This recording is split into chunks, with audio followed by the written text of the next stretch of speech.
So we are officially live. Nigel, I'm Boom! going to let you do the intro because your intro has always beat mine. So, Right. Good evening, followers, watchers, lurkers, and welcome to Sam Day Tips Live. Oh, Jesus. Hold on a second. People trying to ring me, man. oh, you're in Oh, demand. mate. I'm in demand, right? Hold on one second, people. I do apologize about this. I got people buzzing me and ringing me and all kinds of weird things. So sorry, we're live. So it's me and Sam Day, and we're going to be talking today about secrets to starting an online business from scratch. Yes. So, Discover how to start your profitable online business today. If you've got any questions, please send them in, and Sam will answer all of them for you. thank you, Nigel. Thank you for the introduction. So the reason why I wanted to have you on again is I had you on last time, and you gave some really great advice. People who are watching, I know there's some people on already, and hopefully some more people join as well. Like Nigel said, feel free to leave your comments. Nigel's got like all of that energy. It's coming like wherever you are in the world. In the UK, it's coming towards the evening, and I just ate some curry chicken, Guyanese style curry chicken. So I'm kind of like on that chill, relaxed vibe. But I know he's always got the energy. So he's going to bring the energy to this evening. What I want to know, Sam, is why the food wasn't sent over to me. Oh, it's coming. Oh, okay. You're in Birmingham. I'm coming down. I've got a friend there, and I'm going to come down and visit and bring some food down as well. You know? Whenever you land, you let me know. We'll go out. We'll paint that town red, mate. Red. Share of money. Make money online says USA. So we got America in the building. That's incredible. Hey, America. That's great. So yeah, let's get straight into it. So I know a lot of people, both who email me via like seeing my videos on YouTube, and even personal friends and stuff, who are trying to like start an online business. And there's a difference between starting an online business and then actually being successful starting an online business. There's people who, like, obviously we're in Corona times, so like starting a service-based business is pretty difficult at the moment. But there's a lot of people who are trying to start online businesses, whether that be creating a course and selling that, or selling some sort of product online. What are some of the things people need to keep in mind when starting a successful online business? Well, good grief.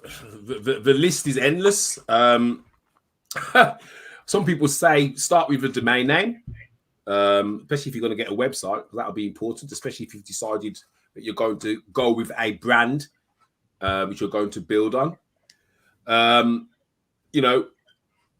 Again, some people would say, oh, websites aren't important. But my philosophy on that is your website is, guess what? Your website, which means that you own it, which means that Facebook or Google or any of the other powers that be online can't turn around and say, we're going to charge you to be on our platform. It doesn't matter. Most certainly something which I came across last week when I was doing some coaching. When you start, make sure that you've got that first customer in mind. Who's going to buy your product? Because that will help you to form a lot of your messaging. It will help you to form, it will help you to answer objections which might come up. I remember one of the gurus saying, sell to one person at a time until you can systemize it. And to be fair, he's right, because that's how that's what I do. I sell to one person at a time, and then they become just part of your tribe. Yeah, no, I like that, and I think I wrote an article on that today on LinkedIn, which was like knowing your customer. I didn't read it, mate, honestly. I didn't know that. You're stalking me. I didn't know. I'm sorry. But no, I wrote an article about like the importance of knowing your customer, and it sounds really boring. So whenever I put out like a YouTube video on customer research or something like that, like the views won't be the same because it's boring. It's not what people want to hear about. But the fact of the matter is, and I always say it on my channel, which is the better you know your customer, the easier it is to sell to them. If you know what keywords they're typing into Google, or into eBay or into Amazon, then you know to optimize your product for that particular keyword. If you know what images or videos will capture their attention, you know how to create ads easily that will, you know, get them clicking and get them converting, kind of thing. So yeah, that's fundamental. And I think just to add to that as well is a lot of people choose the product first before they do any market research, and then I get emails from people like, Sam, I can't sell this product. I can't shift this gear. And it's like, wait, what preparatory research? Like I always say, the selling starts before you start selling. Like you need to know what the demand is for that product. Like who is already buying it? You know, who is searching for it? And you know, how much do you expect to make? You should know all of this before you even start trying to sell. Yes.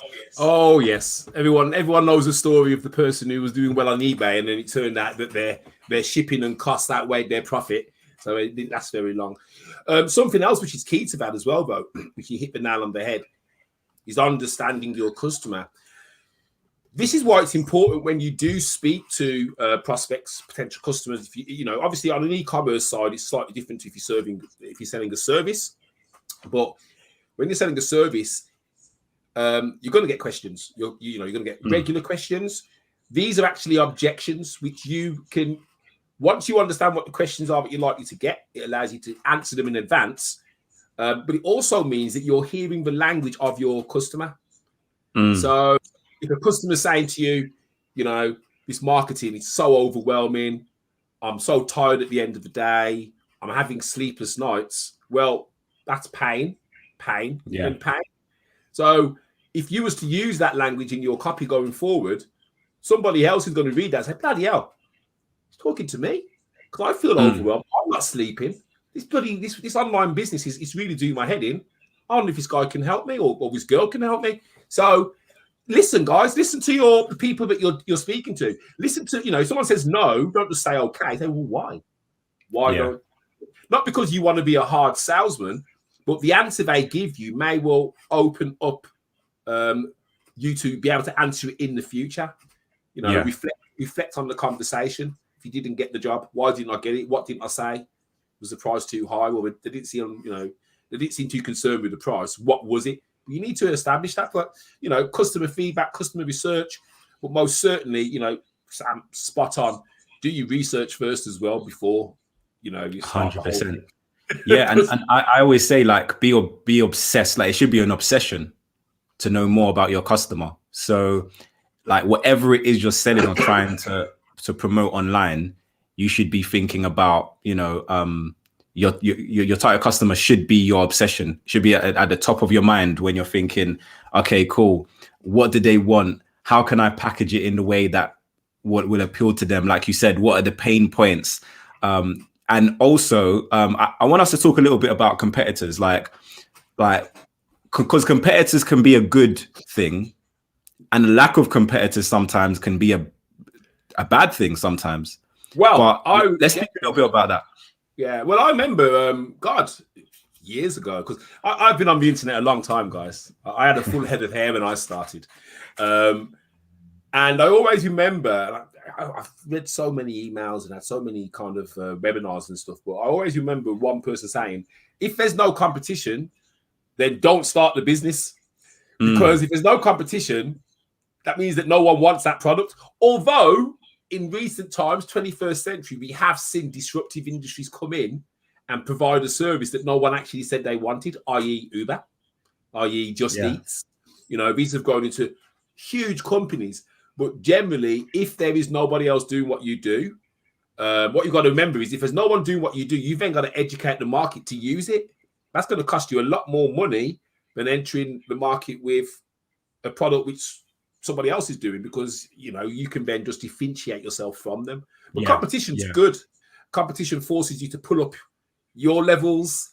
It kind of forces you to be a little bit smart with how you do things, and it also allows you to do research. Your competitors, if they're doing well, it's not about copying them, but most certainly you can look at them for inspiration to help you then tweak things. And I mean, me and Sam were having a conversation earlier about tweaking things. Good God.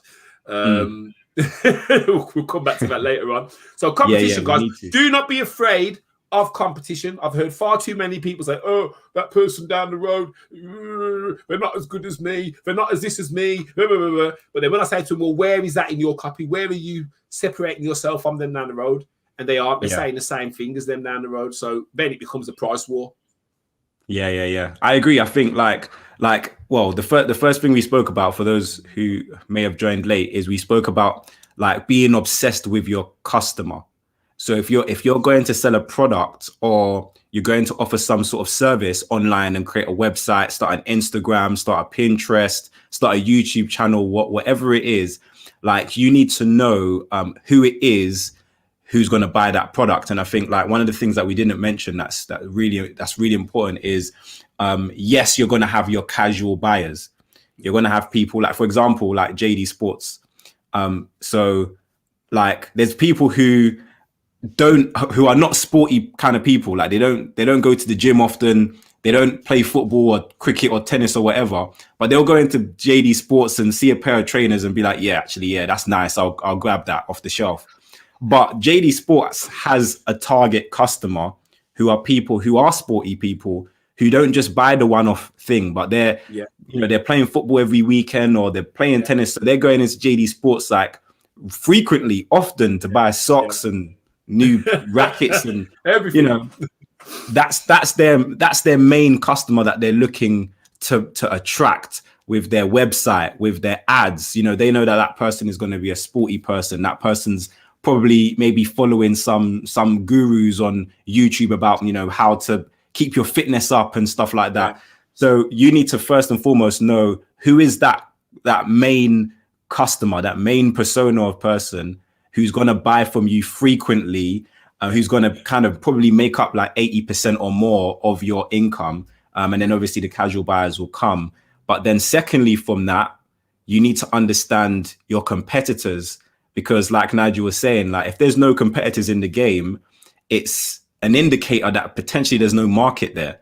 And even, like you were saying, in terms of like Uber and stuff like that, these guys identified a market without there being competitors. Well, not direct competitors anyway. So the two type of competitors that we have is we have direct, we have indirect. So your direct competitors would obviously be the people who are doing or selling the exact same thing you're planning to offer. But 9 times out of 10, there's an indirect competitor who, you might not see your product or your service being sold directly, but if you invent like a cleaning machine that cleans floors, kind of, I don't know, out of magic or something, there's nothing out there like that. There's nothing out there that does that. Magic, but exactly, like maybe it's like some Harry Potter thing. Mate, you're talking about that robot Hoover. It's the robot cleaner. Yeah. The robot cleaner. I want one of them. So there's nothing. Well, I don't know. There probably is, but let's say there was nothing like that on the market. But there's still mops and there's still Hoovers and there's still, traditional ways of cleaning the floors. So there might not be direct competitors, but there's indirect, and that's an indicator that that's a hungry market. And if you can improve the model that's already existing, then that's a great way to go as well. So what I want to touch on as well, I don't know if you have anything on that, but what I want to touch on as well is kind of like different business models. You spoke about people having a website, but what are the different like business models that you would suggest in terms of just starting an online business? You got, I know you delve into you're delving into like online courses and selling products online and stuff. There's so much. I mean, let's be real, people. Now is probably the best time in history for you to start a business. When I first went on eBay, God, let me think. I'd have been in my late. I had hair anyway. I look much better now than I did now. I was selling a link on eBay, a URL, which was going to auction, and every time the auction finished, it would end on between $20 and $35 for a link. Maybe this link took you to a web page where you could see something. Nothing bad. I ain't going to say what it is now in case I get in trouble. But people were buying, and I used to laugh with my friends that I'm selling fresh air, because then sometimes I'd list this link 5 times and then get 5 times, 25 times. You know what I mean? What can you sell? Do you have a attic full of stuff that you're never going to use again? Put it on eBay. Put it on Spot. Incredible. Put it on Vinted. You can even go and get yourself a cheap little website and get a shopping cart and put it on there. Yeah. And then just promote it. Call it Del Boys, brick and brack. And that can be your start. Because I tell you something, someone will buy your rubbish and cherish it. You know what? You know what, Nigel? Sorry to stop you there, but like, I think it's so key what you're saying here. Like, and this is what, when I started this channel, I built this channel on the foundations of selling on eBay. And then I've moved gradually into, you know, apps like you mentioned, like Spock and Depop. Like I've got all of these tutorials on this channel. And I think a lot of people want to start an online business and they're trying to find the funds to do so. And it's like, sell the stuff that you don't use. That's just clogging up the house. That's the best way, because it's more than just, you know, we spoke about the product, we spoke about the research and stuff like that, but there's actually skills involved with selling. Even if you are selling on a third-party app or on eBay or something, you need to learn how to take attractive photographs of the products and how to list those products, how to create a website. You know, all of this stuff you can learn without spending any upfront money. So what will happen is whoever you live with will be happy because you'll have cleared the attic. You'll bring some cash in so you can take them out for dinner. You have to get better at customer service. You may well, while doing the eBay business, think, oh, I'll tell you what, I don't mind putting this in some nice packaging. That sets you apart from 90% of other sellers just by having a fancy package. Yeah, it's going to cost you slightly more, but in terms of the customer's eyes, you've raised your, you know, your value to them has just gone up, because like, oh, these guys are taking time to make sure that what I get is nice and wrapped nice, and all this little invoice in here. So you know, you don't have to go out and buy loads of stock. You don't have to invest in anything. Like eBay's free, Vintage free, Spock's free. So if it's a case of, look, I need to get some funds together to then start the real business, to then get the website built, to buy more stock, look around your house. I'm pretty sure most of you will have, you know, if you've got a wife, if you're a man watching, you've got a wife, there'll be shoes and handbags that can be sold. Ask the missus first. Like I'm not liable for any women who can get offended selling your wife's high heel shoes. I thought my door. Make sure you ask permission first. The thing is, right, gents, if you're watching this, the thing is, if you sell your wife's shoes and the handbags, and you replace all of that with just something nice and small that she'll appreciate, you can keep the profit. And she'll be happy. No, I'm joking, man. Don't listen to me. I don't want to be. But most certainly, if you look at it, old clothes, I mean, good grief, man. I mean, how many men now have got clothes that they bought in their 20s? Because men are hoarders. Men don't throw clothes away. You know, you probably got like designer trousers that you don't even wear anymore, or they don't fit you anymore. Put them on eBay, man. 10, 20, 30, 40, who knows? One man's rubbish is another man's gold. You know, books, antiques, records.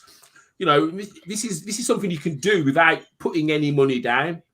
Obviously, you know, it's a way to get started, and it's a way for you to start understanding the internet. Because, you know, a lot of people will start a business this year, Sam, and their only experience of the internet is Facebook. So you start saying to them websites and SEO and citation listings and backlinks and all them fun words, you know, that people throw around. They'll be like, so, you know, start if you need to get started, start with what you can and then build. But always be learning. Don't just think, yeah, man, I got this business now, that's the end of it. No. That's the start of it. That is the start. And it's never ending. I'm going to tell you that now. 100%. I agree. I think, like, keep it simple, especially when starting off. There's so much money to be made online, and you don't have to know it all. But like Nigel said, you know, keep on learning, because it's constantly progressing. You know, eBay are constantly changing their rules. Amazon are changing. Google is changing. So it's important to kind of like stay on top of like the changes and to keep learning. And there's always new social media platforms Clubhouse, all the TikTok, time, you know, all the time. everything's coming out and everything's new. So keep learning, but like at first, keep it simple. Like Nigel was saying, find old stuff in the garage, or you know, in the attic, or whatever it is. Sell that stuff online if you're planning to sell a product, even if the stuff in your attic is unrelated to the product you're planning to put out. That could be seed money. Capital, man. It's capital. It's capital, and not just capital, but you're now gaining experience. You've now sold before online, and you've made money. You know what it takes without, you know, making that initial investment first. You might spot some opportunities whilst you're doing it. And we've got some questions that I'm going to be I'm going to be going into.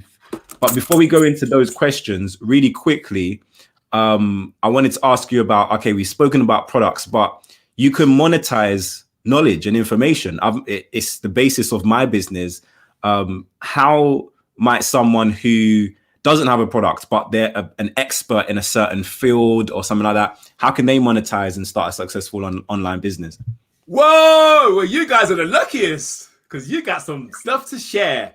I'm telling you now, if you have knowledge and your knowledge is able to change or improve someone's life or their circumstances, then that knowledge is worth money.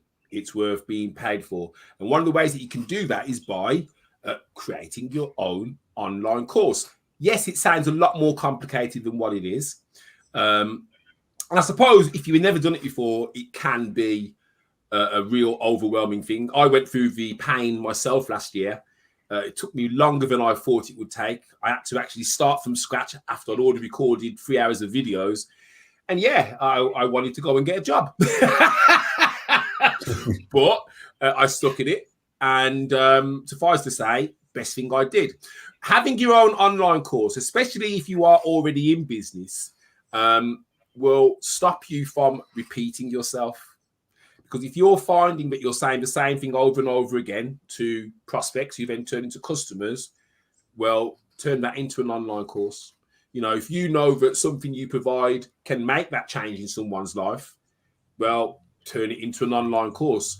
An online course can be a fantastic gateway for someone to get into your, what I call, ecosystem. Because one of the things Sam said earlier about your customers and repeat purchases is that there's the question that's been asked, but we're going to come back to that. But if someone's buying off you regularly, they're not just a customer, they're a fan. They love what you're about. You'll probably find that if every now and again you send them a 10% off voucher or Christmas card or birthday card, these people will lose their minds over you, because what you got to remember is we are all consumers. And I want you all to ask yourself this today: how many companies that you're spending money with on a regular basis are actually coming back to you and saying, thank you, or sending you a banana skin in the post, or even anything? So if you become different to the rest, you will stand out from the rest. Yeah. No, I think it's super key what you're talking about there, like repeat business. And I want to go into that as well. But before we do, we've got this question from Ms. Miz. Ms. Miz. I love that name, Ms. Miz. Are you a Ms. or a Ms? Both, Ms. Miz. Oh, Ms. Miz. It's tough trying to find out about your target customer. I find customers buy and don't really interact. So those are it's kind of like two questions there. So the first part of the question, let's talk about how do we find out about target customers first? Okay, what I would probably do, I'm going to reverse it. I'm going to start with the second question first. Okay. Because if you've got customers that are buying and they're not interacting, what are you doing after they buy? Are you confirming the purchase? Are you sending a thank you email? Are you putting them on your email list? Are you asking them for feedback? Are you asking them if they're happy with the product? Are you asking them if they'd be happy to receive a 10% discount off their next order if they could send you some referrals? There's 6. So the reason customers aren't interacting is probably because, no disrespect, you're probably not interacting with them. And if I'm wrong, shoot me down in flames. And if you are doing any of those things, please tell us, because those are the things which will get your customers interact, not prospects, but someone who spent money with you has basically said in no uncertain terms, I trust what you're offering and I want it.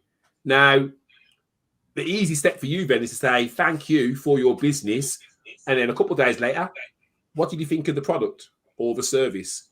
That feedback will allow you to develop your product or service further, but they'll also give you the language that you can use in your copy to sell your products going forward. It's like, it's amazing.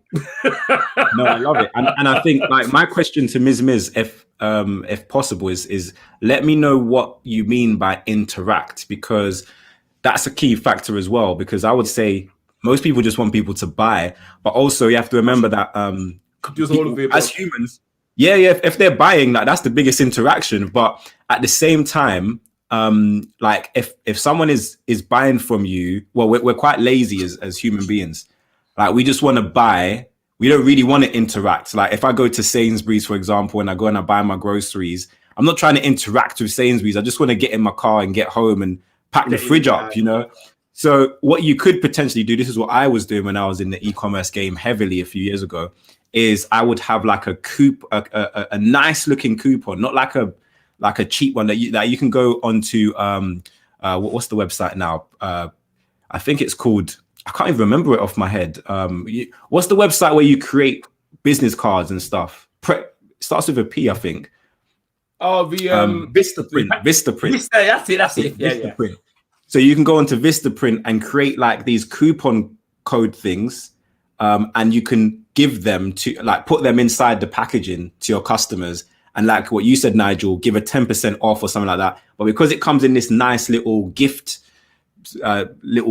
envelope thing, it looks more presentable and like, oh, what's this? You know, and it gives them percentage off. Maybe if they share your business on Facebook or on Instagram or whatever, they get like a certain discount or percentage or something like that. So you have to incentivize your customers, and that's how you get them interacting, really.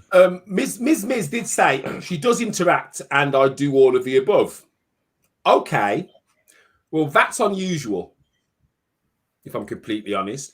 One of the other things that you could possibly do, obviously it depends on what you're selling as well, but let's assume you're selling a product. One of the things which is very powerful for you as a business, especially if you can get your customers to interact, user generation content. So that customer receiving your product, picture, hashtag at, that's a good way of getting you exposure. But if they're not interacting, I don't know what the missing link is, because, you know, in my experience, even with the smallest list, if you are in communication with your customers, you should be getting some reaction. And most certainly, you know, go down the feedback route. If anything, if you've got people buying off you regularly, go down the feedback route, because that just shows that you're interested in them and what their thoughts are of the business. But, you know, Ms. Miz, I definitely recommend that you get in touch with Sam, because, you know, or me, we can probably. Yeah. I mean, even what you've got, Nigel, with the Facebook group, I think that's a clever idea, is when people buy, you know, give them the opportunity to join a group, to interact with one another. That can be a great help as well. But I think fundamentally is what we were saying right at the beginning, which is really understanding who your target customer is and what is going to bring them value. They're only going to interact if they feel like it's going to bring value, because we're selfish as human beings. You know, I'm not going to interact unless I think it's going to benefit me. The reason I say that, Ms. Miz, is because I do mentoring with startup businesses, and I was speaking to a business last week, successful in terms of, you know, they've got over 100 customers. They're ready to kind of move to the next stage. They've got a few corporate clients, and one of the things they were talking about was, we've been contacting influencers to like promote our products. And I was like, that's good, that's fantastic. But what about the people who bought your product already? And they like looked to me like, did you say, oh, why are you talking French? And it hadn't occurred to them that the people who bought their products were probably the best people to promote their business, because all they had to do was go back to these people and ask about the experience. You know, that one bit of communication can then lead to, well, if we send you a box free, Do you mind taking a picture and sharing it across your networks? That's really powerful, because that isn't them as a business saying, look at our stuff. That is somebody who has nothing to do with the business, and it's not an influencer either. It's just a normal person, which puts a lot of value on that as well. But, you know, I'd be interested to know definitely why you ain't getting any, you know, interaction from your customers. That's like, that's you got me flummoxed now. Start making content as well. Like, if you're putting out content on YouTube, on Instagram, on Facebook, on LinkedIn, wherever your target customers spend the majority of their time online, if you're creating content that will hit one of, I speak about the pillars of quality content on this channel. I speak about, like, if your content is educating, entertaining, or inspiring your target customers, then that's the best way to get interaction and engagement. So it's a great way to engage your current customers, but also to find and prospect for new customers as well. So if you can create, especially video content like what we've got right now, is, you know, there's people watching this, there's people commenting, they're interacting because it's engaging, we're providing value. And you might not have an educational type product or service that you offer. It might be inspirational. Maybe your product is a book or something like that. So your content needs to be inspiring. It needs to match what your product or your service does. And if you're more of an entertainment type product, then your content needs to entertain, kind of thing. So we've got this comment here from Asma, who says, I'm decided to make website, but not having enough information. I made it and published without SEO and find difficulty to do it, but staying post on blog I made there. My advice, I think I can't really read it properly, but I think we get the gist. He's got a website, he hasn't done SEO. What web, we was talking about, like, publishing websites even before we came on here. What advice do you have for people who are trying to, like, start websites? The thing, okay, so with websites, so I mean, I talk about websites every day to at least one customer. It's all going to be down to your budget. You know, let's be completely honest, not everyone's going to be able to afford hosting. Well, even though hosting is quite a low price, but some people won't be able to afford that. So you have got lots of free options. You've got Wix, you've got Weebly, and there's various other ones that you can get for free. The only downside to having one of the free platforms is it does limit you in terms of the technical SEO that you can do. Because I know with Weebly, or is it Wix, they charge you to then add your meta tags, which is like, oh, well, that's standard web page stuff. What I would say to you is, if you've got a website at the moment and you've got content and you're creating content, keep creating the content. What you need to work towards is maybe getting yourself a WordPress website, because when you've got a WordPress website, it gives you a tool which will make your SEO. It's not going to be the be all and end all and solve all your SEO problems, but most certainly it will cover probably 60%, 70% of what you need to do per page or per post. Obviously, Sam will agree, there's other things that you need to do away from just optimizing your post. Some of the other things that you can do, though, is you can drive visitors to your website with the content you've already got. I'm going to say that again. You can drive visitors to your website with the content you've already got, because you've created words, you've created blogs. These blogs can be shared on other networks, which will drive people back to your page. The thing for you as a new entrepreneur, business owner to kind of decide is, what am I offering them when they get to that page? Because again, something else that I was told a long time ago, every single page on your website needs to be a landing page. It needs to have a purpose. And the same goes for your blog. So even if at the end of the blog, it's saying, for information on X, Y, and Z, go here. Brilliant, call to action. But if your blog just ends and that's it, and it's like, oh, what do I do next? That's something for you to consider. But, you know, don't get too hung up on the SEO for now. Just get used to putting the content out. In fact, I think you've put your website on here, haven't you? Right. I don't know if my website /blog about summaries books. No, I don't think that he's put that they've put it on there, but what they have said is I've made it on Squarespace. So Okay. I've got a complete video on YouTube. If you type in Squarespace SEO, you should see my video that comes up on YouTube. So it will Boom. take you step by step. There's no excuse, because I take you step by step the basics on how to optimize your Squarespace site. There's no really, excuse. yeah, there's no excuse. Maybe they, might not have known that the video was there, but I'm explaining it now. So Yeah.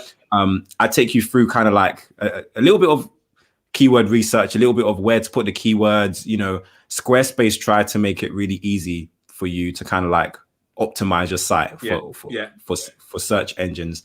My advice would be like pick one. Well, obviously you want to make sure your site is at least have the basic optimization, like the fundamental basic optimization. So like whoever else might be watching this, I've got a Squarespace SEO video on YouTube. I've got one for Weebly, for Wix, for Shopify. The only one I don't have, the only one I don't have is for WordPress, and that's because there's so many WordPress ones on YouTube already that I didn't feel the need to create one. I'm going to tell you guys they're very good. A couple of my clients have purchased them, and it's helped them to move forward. So awesome. These are, if you are not on WordPress and you're using one of the other platforms, and I say one of Weebly, Wix, Squarespace, which are kind of the main players, pick yourself up one of Sam's courses, because it'll just save you time, it'll save you headache, and you'll just get to your destination a bit quicker, rather than building it and then thinking, oh, what do I do now?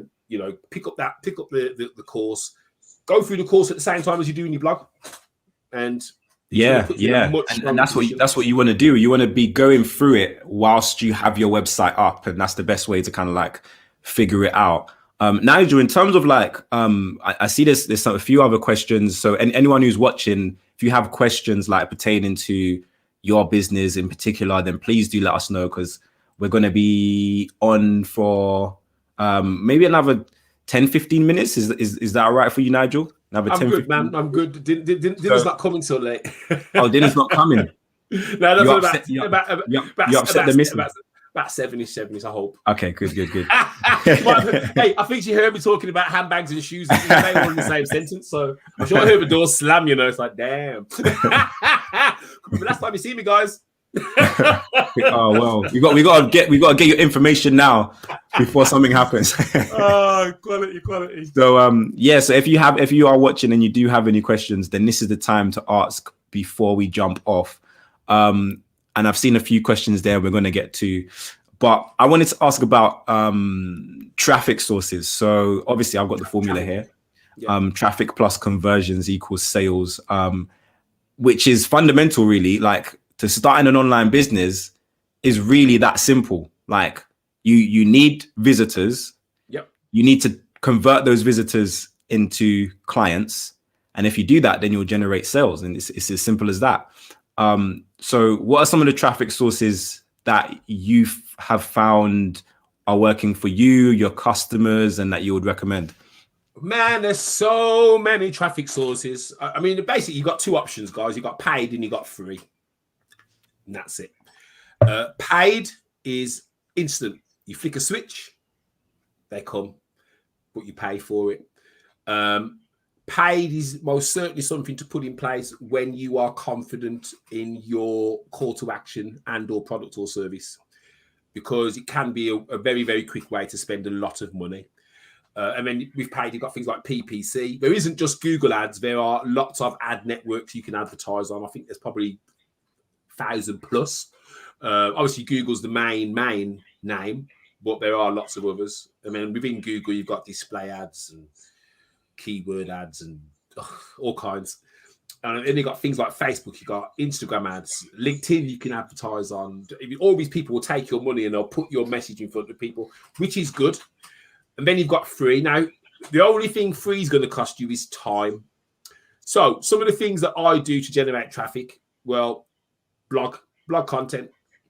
I have a lot of success with getting, in fact, I'd say probably 70% of my traffic comes from social media, because what I do is I don't just write a blog and share it once.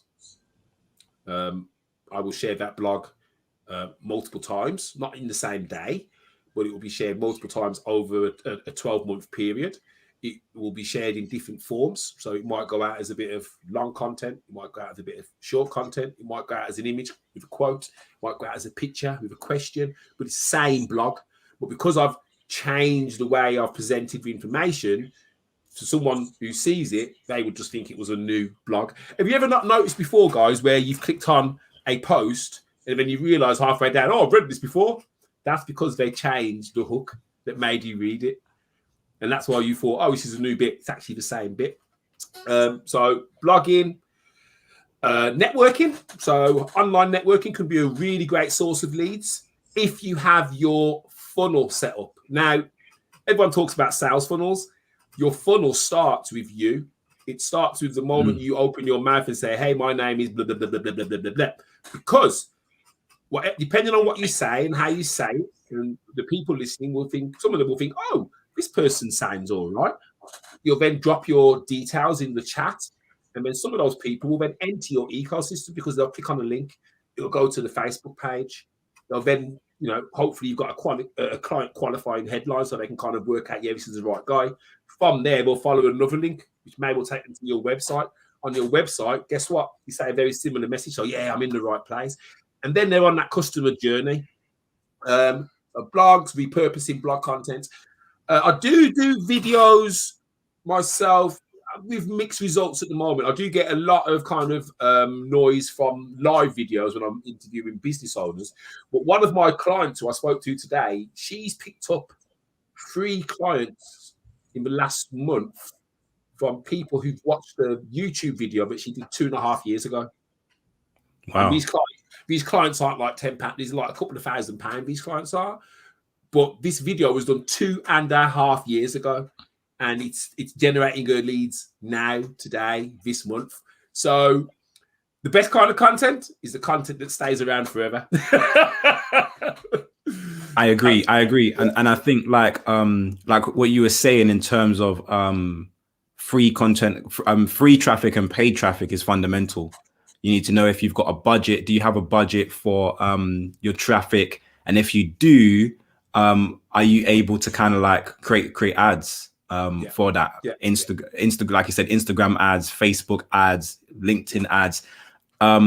Okay, so I've skipped a couple of comments only because I want the ones that have questions in there so we can do some quick fire questions, so on and so forth. So if you ask a question, then I'm more likely to kind of like feature that one. No pressure. No pressure, but we haven't got a lot of time. But if you do leave, like if you're watching this after the fact as well and you leave your comments, then I will kind of go back and answer your comments as well. And like it's good as well because even if we don't get to all of the comments, we just bring Nigel back on again. I'll pull his ear and try and get him back on, and then we can answer some questions that we might miss. Let me know, mate. I'll always be here, man. Always. So like in terms of like what you were saying with regards to like content that can be found, so you mentioned YouTube. YouTube is great because it's a search engine and people can find content, but also blogging. If you optimize your blog articles for search as well, people can find you. Social media, I think you mentioned as well, like in terms of creating great content, like if you have a product or a service and you want to use social media to market that product or service, a lot of people make the mistake of focusing too much on the amount of followers that they have rather than the quality of followers. Can you talk a little bit about how we can use social media to find like quality? Customers? This goes right back to the beginning of the whole conversation, because if you think about it, now I'm going to share something with you. My pet hate. I hate lazy shares. Too many business owners, small and large, think that a share is literally pressing share and then sharing it without any context or even any description. People are immune to that. I'm immune to it. I never actually click on anything where they haven't bothered to put any context. But going back to what you say, how do you attract those quality customers? It's all in the language you use. So take a step back. You start getting business, start getting orders in. You do feedback. The feedback that comes back says that this product has done this for me. It's done that for me. This is how it's made me feel. This is how I was before. This is how I was after. That is the content that you would then utilize in your messages to attract more people in. Give you an example. Oh, Nigel, that mouse you sent me, it meant that my RSI wasn't hurting me anymore. My arthritis has improved considerably since I've had that mouse. I don't know what my life would be like without it. So how would you interject that in your copy? Is RSI affecting you to the point that you can't do a full day's work? Is your arthritis stopping you from even operating a mouse on your laptop? Well, we have the perfect solution for you. The ergonomic mouse. Is that good? It comes with a cape, ergonomically designed to be smooth to the touch. But you know what I mean? You can really kind of utilize that. But it's the solution you provide, the transformation you provide. Use that language. Use your customer's language. If they're saying this is good because of this, then you say this is good because of this. Because you play the numbers. If someone says your product's fantastic, well, there's 8 billion people on the planet. 1% of other people might think the same. So use their language. Use the language which customers are using to when they get your product or when they're looking for a product like yours, and then that will attract them to you. Something I say to a lot of my students when they come on board on my program, when I say, "Oh, what do you do?" They say, "Oh, I'm an accountant." And I'm like, "That's boring, man." And I go, "What do you mean?" I says, "So an accountant." I says, "Yeah, they're to a penny, half as many." I said, "What do you do?" "Well, I help people save money." "What kind of people?" "Well, small businesses." "And how do you do that?" "Well, I think them tax efficient practices." "So why don't you say that instead?" "What do you mean?" "I help small business owners save money on their tax return by implementing tax efficient methods." And they look at me and they're like, "But I'm an accountant." But then I say, well, if I was a small business owner and I read that and you were saying that you can help me save money, that's more attractive to me than you saying, "I'm an accountant." And they go, "Oh, yeah." So the language, if your product helps women, say that your product helps women. If your product helps mothers, stressed out mothers, say that it helps stressed out mothers. That will start to qualify the people who come into your ecosystem. But if you're trying to sell to everybody, then you'll sell to nobody because your message will be for nobody. So get specific. The thing is with messaging, this is where people get a little bit scared, is they think, well, I sell to everybody. It's like, I'm not saying don't sell to anybody else. Guys, the internet's real time. What you change now, you can change tomorrow morning. So if you've got a particular set of customers who buy from you and they fit into a box, so they might be female of a certain age with kids, or females who run businesses, or males, start using that. Start niching down and actually calling out the people that you work with, because other people who fit within that, they will see your ad, they'll read it because it's talking to them. It's like if you say, "Oh, I work with corporate businesses," it's like, I work with businesses within the telecoms industry. Straight away, you specified. So if you're in the telecoms industry, you go, "Oh, I wonder what he does for the telecoms industry then." So just be a little bit more specific and don't do lazy shares. Don't do lazy shares. Please don't do lazy shares.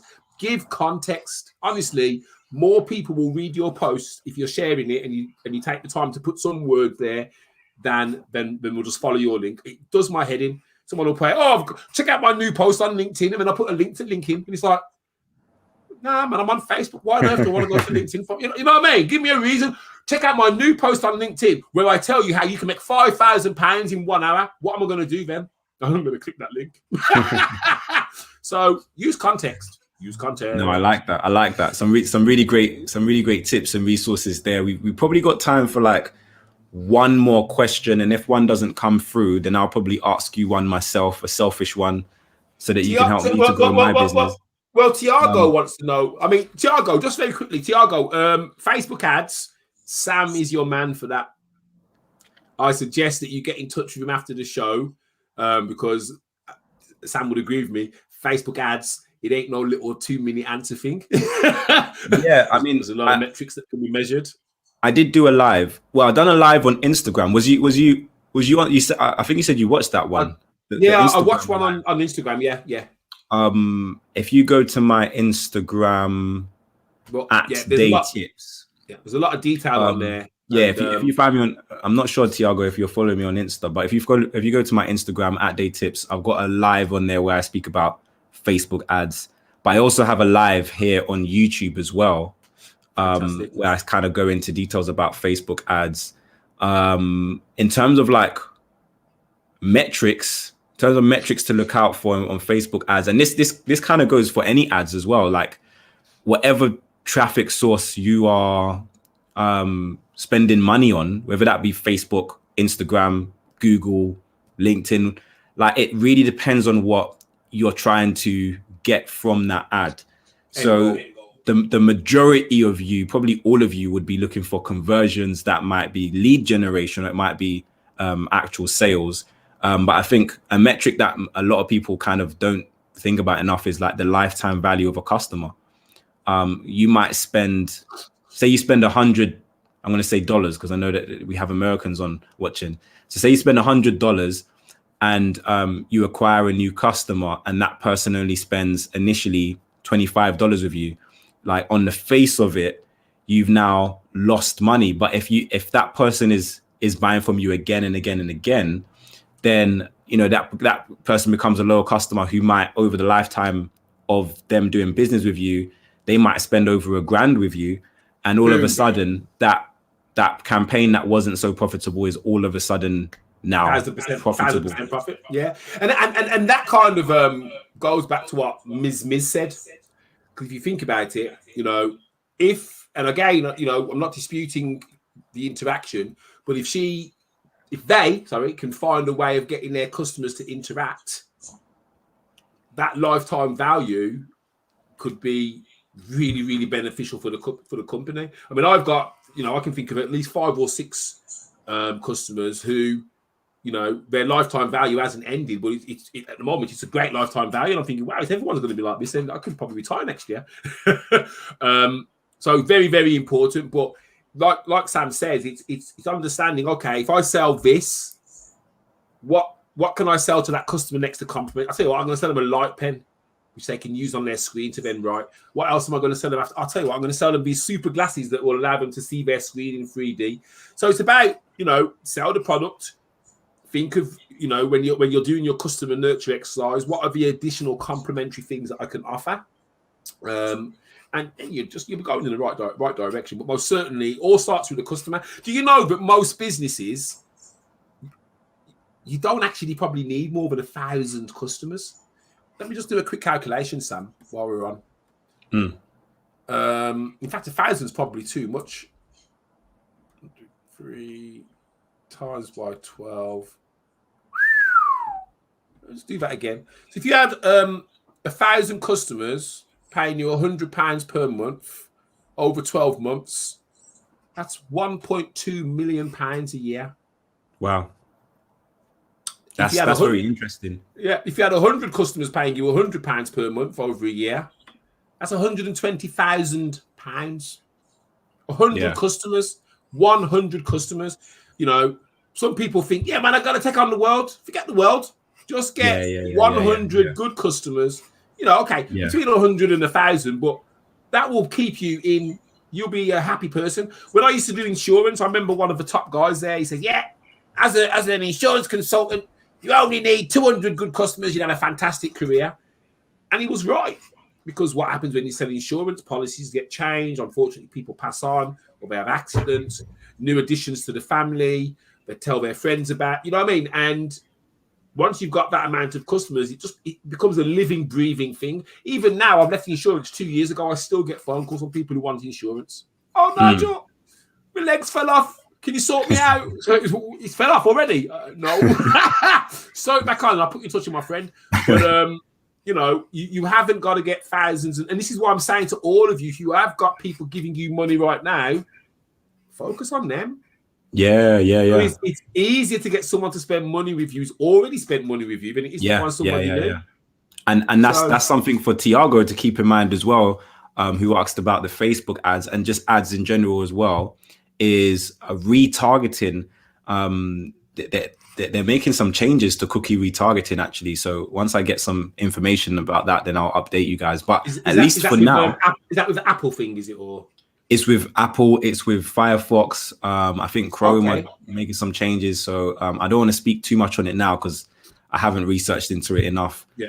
But at least for now, and I've been preaching about. We didn't get into email marketing. Maybe the next time we go live together, we can talk about it. But like, I've been preaching email marketing for the longest time. So cookie retargeting obviously is great, but now they're changing the rules potentially with cookie retargeting. But you still have your email list, so you can actually retarget your email list on Facebook with your Facebook ads and other platforms as well. You can upload your database and retarget your list.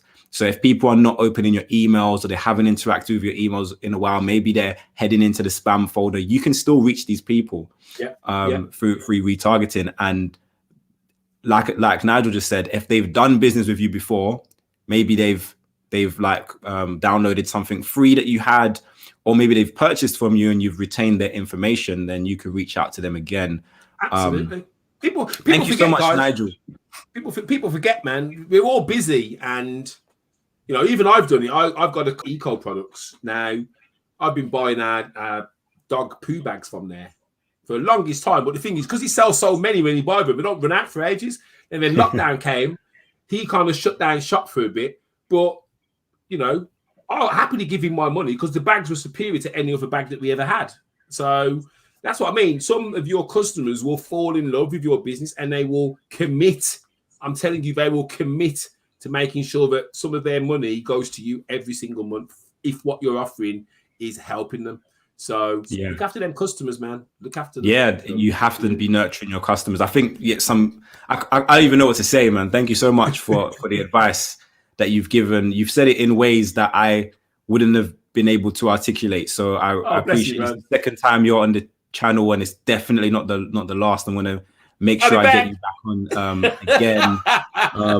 And then we had this final question. Oh, we got Vina V on. Great to have you, Vina, on in the live as well. Tiago says thank you. So we've got this question from Fantasia, and I feel like fantastic name. I used to go to a rave called Fantasia back in the day. I don't know if you know about rave. Back in the day, was that just before lockdown? Imagine you just yeah, well, to be fair, you're not that far from the truth. But anyway, it's another story. Oh God. So with this question, business directories, do you have any advice on that? Right. I mean, business directories are good for, well, certainly they're good for what we call citation building, backlinks. I know that there are some, correct me if I'm wrong, there are some specialist directories that you can get yourself into. So one of the ways to maybe do that, maybe go on Google, do a search. You can use the and. If you use the and, so let's say, I don't know, plumber cross business directory. And what that will do is it will pull out business directories which have got plumber within the keyword content. You'd have to do a little bit of sifting. There are thousands, though, absolute thousands. Are they good? Well, put it this way: if you can take the time to put yourself on, as many as you can, because it is a laborious task. You got to go on there, you got to put all your details in, put in your images, then you got to get accepted. It ain't going to do you any harm. It's not going to 100%. Do you any harm. I speak about directories a little bit in the formula as well. So those of you who are watching who have read it, don't just download it and don't read it. Like those who download it and actually read it, you will know how important directories are. Like they're so important. They're so important. Like, so there's two main types of directories. You have like the niche ones. Yes. So trust the trader, certain ones that are just niche related. Yeah. And if you can get into those niche related ones, and if there's a niche related one that pertains to your niche, then fantastic. But then there's the more generic ones, your Yale.coms, your Google My Business, all of these fundamental ones as well. And I recommend, like Nigel said, being in all of them, because some of them allow you to actually leave a link back to your site. So these are high authority backlinks that you can get to your site, and this can help you to be ranking in search engines, especially if you just publish your site, you're a new website, get into these directories as soon as possible. This is a great way. And the thing that I've noticed as well with some clients is they might struggle to rank their website in Google initially, but because the directory has been there for years, that directory, their listing, when someone types in, I don't know, photographer in London or whatever it is, or a particular product or whatever it is, their listing might actually appear for that keyword in Google. So if you're struggling to rank in Google with your website at the moment, then list in directories and you might be found. And obviously people are searching directories organically as well so you might find customers that way. I mean, the key thing to kind of think of when it comes to anything that we spoke about in relation to traffic is these are additional entry points into your business. I suppose the way to look at it is this: when you go to the supermarket, it's got the main entrance. If that entrance was shut, what would most people do? Go home. But if that supermarket had 5 entrances, there's 3 on that side, there's 2 around the back, 2 around the other side, then you're going to go to one of the others. These are additional channels that someone can come across your business. So if you're in one place, it means you can be found in one place. If you're in 100 places, it means you could be found in 100 places. You tell me what's better. What's better. I say this all the time. And I've got I know product owners who have a product and they're religious about selling it on their website. But you have to be everywhere. Like if you're on a platform and it doesn't work for you, if you're on Amazon, for example, and it's just not working, or if you're on eBay and it's not working, then you can always, Do you know why that is though, Sam? Listen, guys, I'm going to be really blunt now. Stop trying to save pennies to make pounds. Listen, right? The amount of people again, students and customers I've cursed out because they've gone, oh, I don't use PayPal because you have to pay commission. And I'm like, what? You have to pay commission? So hold on a second. You're going to make it easy for your customers to give you money and you're moaning about losing, 1%? Where's the principle? What principle are you talking about here? Guys, if you have a product which can go on eBay and Amazon and Etsy and Facebook shops, and you can go in directories, what you got to remember is these other places already have traffic. They already have people going to them every single day. For you to get that kind of exposure on yourself, it ain't going to happen.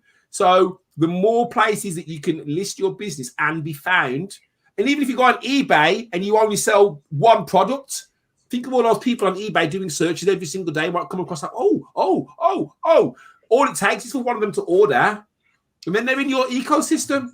You send the product out, there might be something on there of an invoice. Say, oh, thank you for your business. Oh, there's our website at the bottom.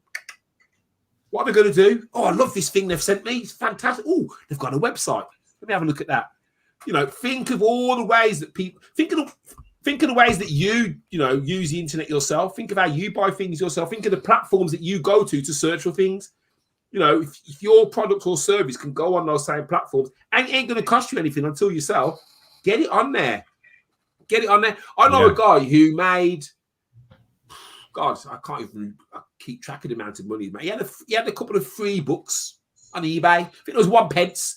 He had them down as buy now 1 pence. But they were lead magnets to get people into his ecosystem. And every day he was selling 10, 15, 10. All those people then are going into his ecosystem. He can add them to his email list. He can send them out communication. So, this isn't about kind of doing 1. It's like, the thing with the directories as well is if you get them on, they're on. It's not something you have to do every week. So that's why, find all the directories. And even if it's a case of, I'm going to try and get on 5 a week or 10 a week, make it part of a marketing activity. Yeah. Eventually, you'll be on 100. You'll start seeing the activity anyway from your Google Analytics. And you'll be like, oh, well, that was worth doing. I think I'll do another 100 now. So, make sure that if you can get eyeballs on your offers in different places, don't worry about the commission. 1% here or 2%. That's nothing. You're building a business. There's no business that's been built in this world that's got to any size by not spending or investing any money in themselves. So see that commission as an investment in your business. Good tips. Good tips. No, I like that. It was a good question. Really good answer as well. We're finishing off. Miss is asking any recommendations to build an email list. Here's a link right there. It's my affiliate link to Aweber. Miss, I'm sure you said that you were doing. I'm sure Miss Tessie was doing emails already. You see, I'm a salesman. Oh, okay. I got two ears, man. So you caught that one. Yeah, I'm doing all the above. But no, only joking. Aweber's fantastic. In fact, Aweber's great. Aweber have just, if memory serves me right, they have combined their email platform with something from who's the internet guru? Neil Patel. Boom. Neil Patel. I'm sure they've combined a online course building platform. Interesting. I'm pretty sure it's either Aweber or the other one, but I won't mention their name. I'm going to steal you from there. But it's a very, very, very, very robust tool. A lot of online businesses use it, and definitely worth looking at. Yeah, this is the one I personally use. I've got a YouTube video on it as well. So it takes you through how to use it effectively. And then another question, lastly, is would you recommend books on e-commerce? We've got The Formula. That's obviously the best book. That's the only book you need, man. The one that's behind Sam. That's The Formula. And also, can you speak a little bit about your course? You've got a course. I've got the link there. lovesaleshateselling.com/crash-course. This could be a really great resource for people as well. So talk to us a bit about that. So I have over 27 years of sales experience, and for 13 of those years I worked in sales, which was marketing and advertising. When I entered the kind of self-employed world, I spotted that a lot of business owners were making some real strange. It was not even mistakes or errors. It was just like they just weren't aware. They didn't realize the power they had in their hands. They didn't realize the power they had with their business. So I put together this course, and it was actually based on the learning that I'd learned from a previous corporate life and applied into the kind of self-employed. So I heard a bit of an echo in self-employed world. So it takes you through things like how to set your prices. Oh, Sammy froze. Oh, you're back. How to put your price up, how to handle sales objections, which I think is a massive thing for a lot of people. How to sell without being salesy. There's a lot in there. We talk about tracking. There's a bonus module to do with Google Analytics and that being able to understand the numbers, because I think that's a big thing. Again, a lot of business owners I come across, when I say to them, "Oh, what kind of traffic are you getting to your website?" and they'll give me like this cross-eyed look. Well, have you got Google Analytics set up? And the standard answer I get is, "Oh, well, I've got something, but I've never looked at it." And what I want to do at that point is give them a kind of backhand and say, "Wake up, man." Obviously, I can't, because to me, if you don't know what's working, how the hell can you improve and grow? Your analytics, it tells you a story. It tells you the past, which allows you to shape the future based on what you do in the present. So if you haven't got, if the one thing that you take from today, if you've got a website and you haven't got analytics set up, go and get it set up. If your web designer starts raising stink, get rid of him and get somebody in who will get it set up, because if they're not setting it up for you, there will be a reason. It's because they're, what that reason is, I don't know, but you should all have visibility of your efforts online. So at least you can say, okay, I spent an hour on Facebook on Monday. Bloody hell, Wednesday, I had 30 people go to my site from social media. Why did no one buy? Right, let me have a look at the page they went to. There's no buy button. God, there's no call to action. Why have I got a picture of a dog on here? Oh, but it allows you then to tweak that page. So the next time you send traffic there, you're just trying to improve the chance of that visitor then saying, right, I like that. What do I do next? Or I like that. I'm going to sign up to that list because I like what this guy's saying. Or I like that. Oh, that's a fantastic lead magnet. I want some of that. Or they may just reach out directly, which has happened to me a few times.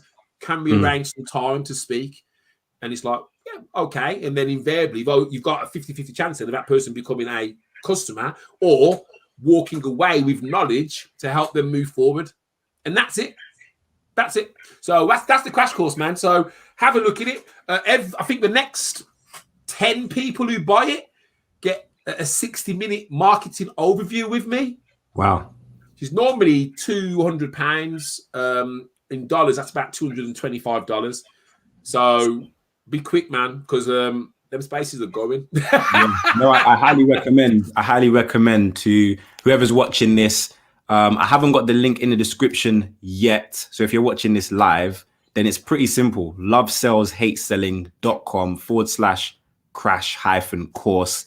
And I'm going to put it in the description. So for those of you who are watching not live, then click the link, go and purchase the course and get the information that you need from Nigel in terms of like, pushing your business forward. I will be having Nigel on again on the channel because there's like, we've even gone over. There's so much to share. Sam, and there's so many things to cover. Man. We could talk all day. I think if we're out of lockdown, next time we both come on, let's try and do it. We'll meet halfway, man, and we'll just do it outside. That would be incredible. Yeah, let's do that. That'd be wicked, mate. To be fair, I'm in Birmingham every now and again anyway. So yeah, man, you let me know when. yeah. Let me know when, man. We'll get something going. But you also have a Facebook group as well, right? Yes. The Facebook group is called Love Sales Hate Selling. This was set up as a when I first set my program up, which is Love Sales Hate Selling program. I then created a group. You see, my calling has always been about helping other people, and what I wanted to do was to create a group where business owners, small business owners, could ask a question and get answers. And suffice to say, I've got a rocking and rolling group. It's full of experts, full of people who know this. I mean, Sam's in there as well.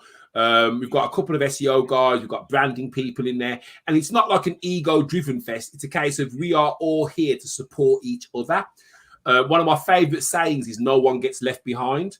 So anybody, anyone who's kind of stuck right now, trust me, someone's got the answer for you. Even the biggest obstacles to someone are small to other people. So, do not be left, do not feel alone. Do not get left behind. Reach out to me, reach out to Sam, come and join the group, get Sam's book. That's going to help you immensely anyway.